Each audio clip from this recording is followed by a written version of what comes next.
Yeah, in this session we'll be talking about Azure Managed Identities, and there aren't many slides to go through, just a few, just to give you guys an overview about the concept and all, and then we'll be diving straight into demos after that. And if you guys wondering who the hell is that on the slide, that guy couldn't make it, so I'm here. So to give a quick introduction about me, I'm Kasun Kodagoda. I usually I work with Azure and Azure DevOps all the time, and I really love those technologies and anything that comes in the Microsoft stack. And I'm an active blogger. I blog at kasunkodagoda.com, mostly about Azure and Azure DevOps, and there are some Microsoft related technologies thrown in there as well. And I do contribute to some open source projects, few of my own. They are mainly focused on Azure DevOps. If you guys are using Azure DevOps, maybe you can see what are the extensions that I have created. There are a few that you guys can definitely use in your day-to-day life. And try them out, and if you see any issues, let me know, and if you can give some shout out there, that will be awesome as well. And I am working as a technical lead at 99Next, so started in 2015. And I work as part of a 30-man team who's mainly dealing with a Norwegian customer. And their entire stack is based on Microsoft technologies, and their platform is also all in Azure. And it's really good so that I can actually align my passion as well as my work, so it's really great environment to work for. And that's basically about me, and let's get to the session actually. So this is the big problem right now, managing the credentials for other cloud services. It doesn't matter whether you are working on an enterprise grade large scale product or even a small application that you're trying out. There are rarely occasions where you are using standalone applications that doesn't communicate with different services, third-party services. So it's a problem that you have regardless of the size of the application. So it can be API keys, it can be secrets, it can be connection strings. Anyway, you have to manage them. And managing them is a problem. So there are practices that you need to think about. You should never store them in your development machines. You should never check them into your source code repositories. And you need to think about rotation, key rotation, and all those factors you need to think about. And if you don't do that, there will be issues in the future. There will be vulnerabilities. There will be things that you need to deal with. And this is a problem that is available, and now with managed identities, this particular problem is basically gone away. You can really easily avoid this, and I will take you through how it is implemented and how easy it is for your applications to add them. So to give a quick introduction, what managed identities are, it's a feature in Azure AD that allows you to create an automatically managed identity for your resources. So it's important to know that the entire thing is managed by Azure AD, so you don't have to worry about credential management. You don't have to worry about the life cycle of those managed identities. It is managed by Azure AD. And when this happens, there are two aspects to this. One thing is that Azure AD authentication and Azure RBAC, role-based access control, is combined in this Azure managed identities. So you use Azure AD authentication to authenticate, and then use RBAC to authorize access to different resources that you have in your Azure portfolio. So that's basically what Azure managed identities are, and there are two different types of managed identities. So one, we have system assigned managed identities, and the other one is user assigned. So these are different, and there are different scenarios that you may want to use them in your application. To describe a system assigned identity is basically directly enabled on a service. So for example, you might have a Azure virtual machine or an app service instance. You can go to that instance and directly enable it. And when you do that, the lifetime of that identity is directly tied to the resource that you are creating it on. So for example, let's say you are creating a VM, you are enabling system assigned identities, and you delete that VM, that identity is automatically cleaned up for you. So that's the convenience of it. And this identity cannot be shared between other resources as well. So for example, you have a VM here, and you have a system assigned identity, and you can't share with another VM or any other resource. And for user assigned identities, you don't go and enable it, you have to create it. So that the responsibility of creating it and managing the life cycle of it is up to you. And there are different scenarios that you may want to use it. So the life cycle of this managed identity or the user assigned managed identity is different from the lifetime of the resources that you are using them on.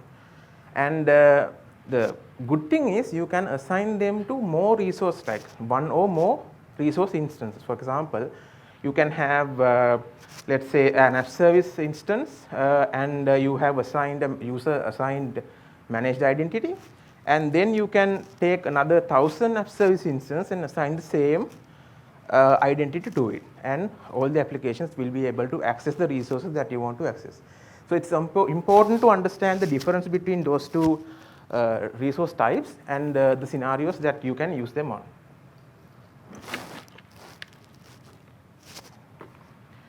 And how managed identities are working behind the scenes. So this is something, let's say you don't have to really deal with this when you use managed identities. There are SDKs that does this for you. So you are not actually working at this level, but it's important to understand how these are provisioned and how these are working behind the scenes. So let's take an example. Basically, we have a virtual machine where your application code is running. So let's say this is ASP.NET Core MVC application. And you have a Azure Azure Active Directory tenant that is trusted by the subscription that these instances are running on. And you have a key vault. This is the resource that you want to access from your application code. And over there you have Azure Resource Manager. So that is where everything is handled. The resource creation, updating, provisioning, everything is handled by Resource Manager. And finally, we have this instance metadata service. So this is an endpoint that is available for all the VMs that are running on Azure. So this is not a publicly routable endpoint. Only Azure VMs that are running on Azure Cloud can have access to this. And this is the endpoint that the application code calls to retrieve a token. So we'll see how this process entire flow works. And I'll take a system assigned identity as the example here. So first you send a request to the Azure Resource Manager to enable a system assigned identity on a resource that you want. Let's say this is the VM that I want to enable it on.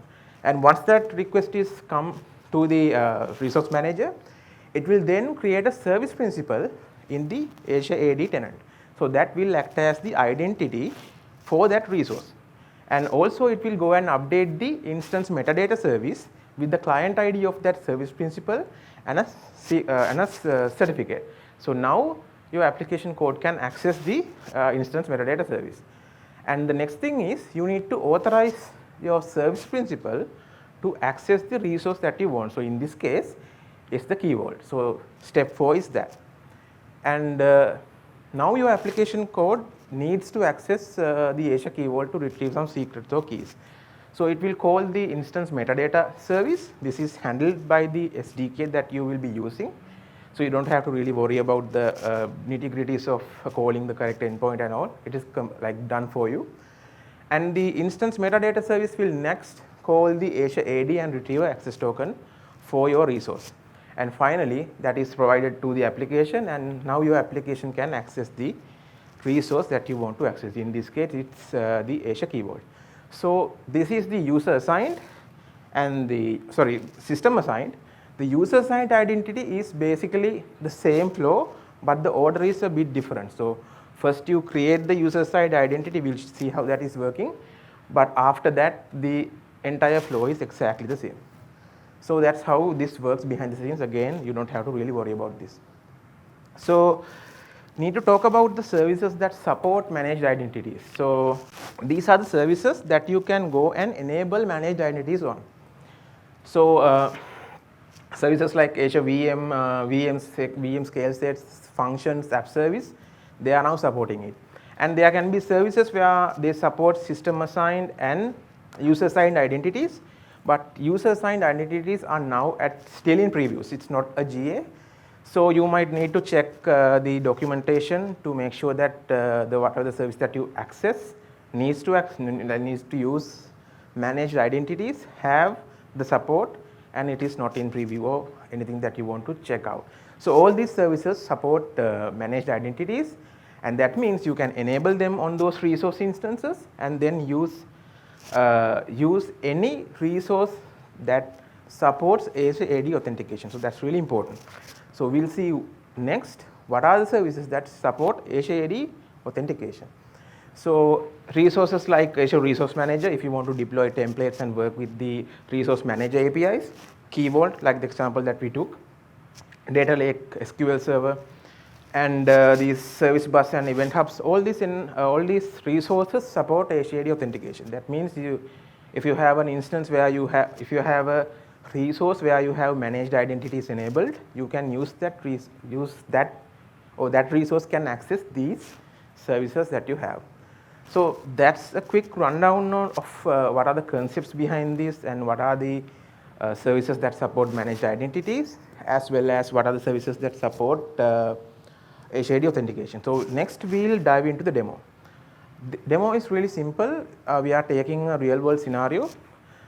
We will be using system assigned identities as well as user assigned identities on Azure App Service to access Key Vault. So let's push a little back and see. So for example, your application might have SQL Server connections, API keys, or different secrets that you want to manage, right? So by using Azure Key Vault and managed identities, you can actually put all those secrets in Azure Key Vault, which is a good place to have all these secrets, and then use managed identities to access Azure Key Vault without even having secrets to access the Key Vault itself. So we'll see how this works and how the traditional flow works as well in the demo, in the coming up demo.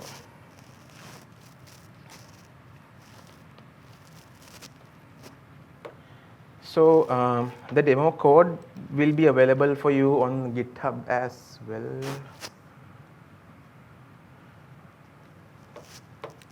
Okay, now in this solution I have 3 projects basically. So that's blurry.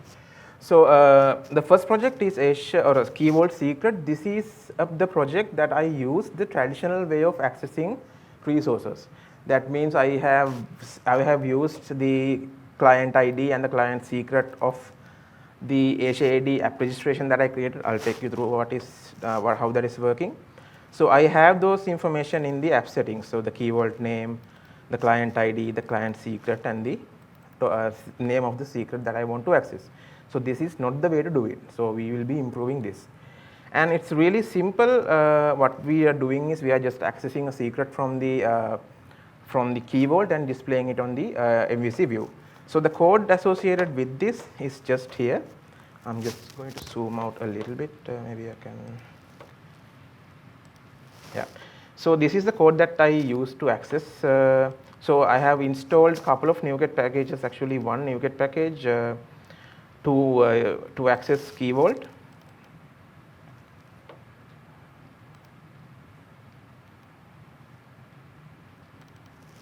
So I have this Microsoft.azure.keyvault NuGet package that handles the Key Vault client and everything.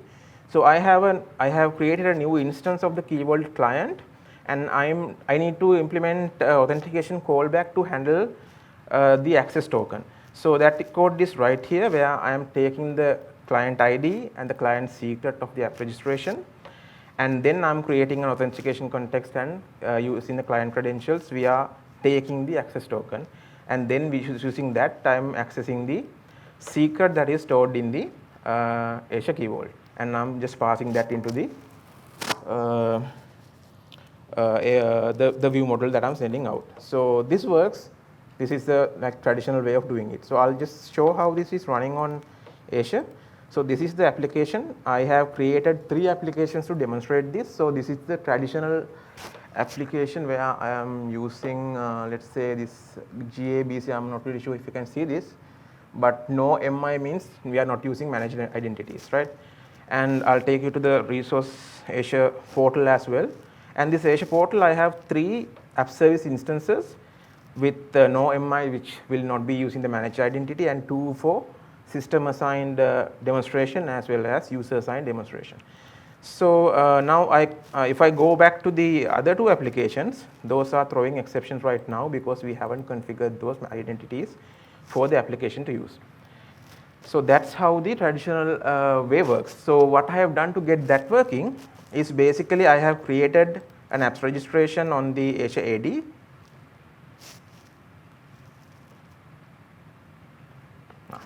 No internet.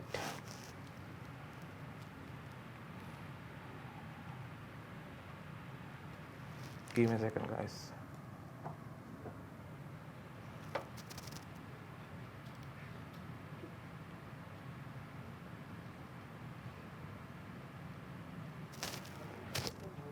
Sorry?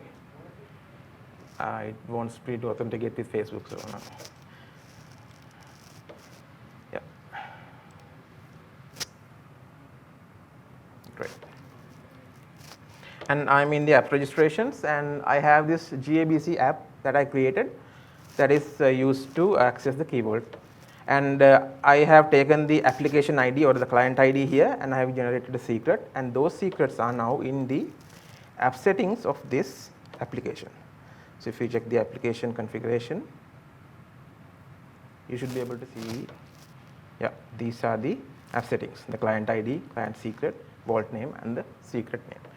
So now this is the bad way of doing it. The good way of doing it is really simple. So I have the other solution where I am using managed identity keyvault.secret, where I am using two NuGet packages, one to access the Azure Key Vault, that is common, and the next important thing is this Microsoft Azure Service App Authentication NuGet package. So this is where this managed identity SDK is implemented, so you can use those APIs to access. And notice that I am using a preview version of this, not the stable version, because of I want to demonstrate the usage of user assigned identities as well. So that is a preview feature, and that support is in preview at the moment. So you can check the documentations to make sure that those are in general availability before you are using it. But it's okay to use in production, I guess, but we'll best to wait. So taking a look at the code, app settings, there aren't any. Basically, the key, the client ID and the secret is now removed from the app settings. We don't need that anymore. And I'm going to the code again. The same controller, it's the same logic but a bit different. Here now I'm creating an instance of this Azure Service Token Provider. So this is where the callback that I need to pass in to create the service Azure Key Vault client is residing. So that logic is implemented by the NuGet package, and we just need to pass the token callback to the Key Vault client. And I don't have that code where I'm manually creating an authentication context and accessing the access token. So now that is all that you have to do. 2 lines of code, 1 line added, this one is modified, and now you're done. So you can run this on your local machine as well. There might be a problem now. So can I run this on your local machine? Yes, you can, because there are obviously managed identities cannot be enabled on your local machine. So it's created on the Azure AD and associated with an Azure resource. So your local machine is not an Azure resource unless you are running a data center on it. So we'll see. But what happens is you can use your Visual Studio credentials. So basically, if you are logged into Visual Studio using the same credentials that you have used on your Azure portal or Azure account, it will use those credentials to get or retrieve the secrets. And next, if you are using a different account, you can use the Azure CLI to actually log in and keep that instance running, and there it will default back to the CLI. And even on-premise situations, you can have Azure AD integration as well. So you don't have to change the development workflow that you are working right now to get this working in your application. So it's really simple to implement. So now, since we have implemented this, I have published all of these applications to Azure right now, and they are available in this resource group. So let's, I'm going to again show you the system assigned application is not working right now. There's an exception, and we'll enable the system assigned identity on this MISA app service instance. So I'm going to open up the app service instance and then go to settings, and under there we have this identity. I'm going to click on that. There we have the support to enable both system assigned and user assigned identities. So I'm going to enable it and click on save and confirm it, and this will create a system assigned identity with the same name of the application instance. This is created on the Azure AD and it should appear right now. So I can see the object ID that was created. So if you remember the workflow, we have enabled managed identity or system assigned managed identity on the Azure resource. The next step is giving access to the resource that I want to access, right? So next I am going back to the keyword. So this is what I need to access. So now I need to add an access policy. So these access policies, here you can see the Azure AD app registration that I used previously, and I'm going to add a new one. And I'm going to select the principal. Now the identity I created or I enabled should be here. So GABC. Yeah, so MISA is now available. So this is the system managed identity that we created earlier. So I'm going to select it, and I'm going to provide secret, get, and list permissions depending on, this is what I want for my application. For your applications, the level of access might differ. So I'm going to enable it and not forget to save this. And now if I go back to the application should work. So if I refresh this now, I have enabled the system assigned managed identity and I have given the appropriate access to it. And now the secret is fetched from Azure Key Vault without even worrying about any credentials. So it's the same in this application, it's the same in this application as well. So let's move on how to use user assigned identity. So if you remember the presentation, the user assigned identity, it is not enabled. You have to create it. So it's just like you creating a regular Azure service or Azure resource. So what you can do is you can click on add and just search for managed identities, and you can see user assigned managed identities available, and you click on create, and I'm going to add a name, GABC managed identities user assigned, and the resource group is here. The location I'll select Southeast Asia and create this. Now this is created, and this will create the managed identity, and I'm going to go to the resource. Now I'm going to copy the client ID. So because we need to add a particular connection string. So when I say connection string, don't throw rocks at me, because this is not like a typical connection string. This is just storing the client ID, because there are multiple managed user assigned identities that you can assign to a single instance. So you have to say which identity that you want to use. So I copied this, and now again I have to give access to the resource that I want to access, authorize the access to. So what I would do is I'll go back to the Azure Key Vault, and now I'm going to add an access policy to give access to the user assigned identity. So I'm going to search again GABC, and here you can see the user assigned identity is now created. I'm going to select that and again give the same secret permissions, get and list, and click OK, and don't forget to save this. So now even if I now go back and just refresh this won't work, because still the application doesn't know which identity to use, and we haven't enabled any identities on the Azure App Service instance as well. So I'm going to go back to the service. You can see the managed identity we created here as well. It's just like a typical resource that we create. So I'm going to go to user assigned app service, and I'm going to go to identity, and this time I'm going to go to user assigned identities and add, and you can see that identity that I created is available here. I'm going to select that and add that, and you can see I can add multiple identities if I wanted. So that's where that connection string comes into play, where we need to define which identity we want to use. So to do that, I have to set a special environment variable. So that environment variable is basically this Azure service auth connection string, and I'm going to enable this, or rather edit this, and it has to be in a particular format. I need to define the app, run as an app, and the app ID is the client ID that I am going to specify here. So if I update this and save, this will update, and we should be able to refresh the application and see that it is accessing the Azure Key Vault and retrieving the secrets. Yeah, now it can access the secrets as well. So that's basically it. How you can see how easy it is to do this. You can eliminate all the credentials and not use any credentials in your application. That's a really good thing. And that's basically it for the demo and for the presentation. I hope that you saw how easy it is to use these managed identities. And I think it will take around just 5 to 10 minutes to do that in your applications as well. So be sure to use that. And again, big shout out to the sponsors. They were generous enough to make this event happening for you guys for free.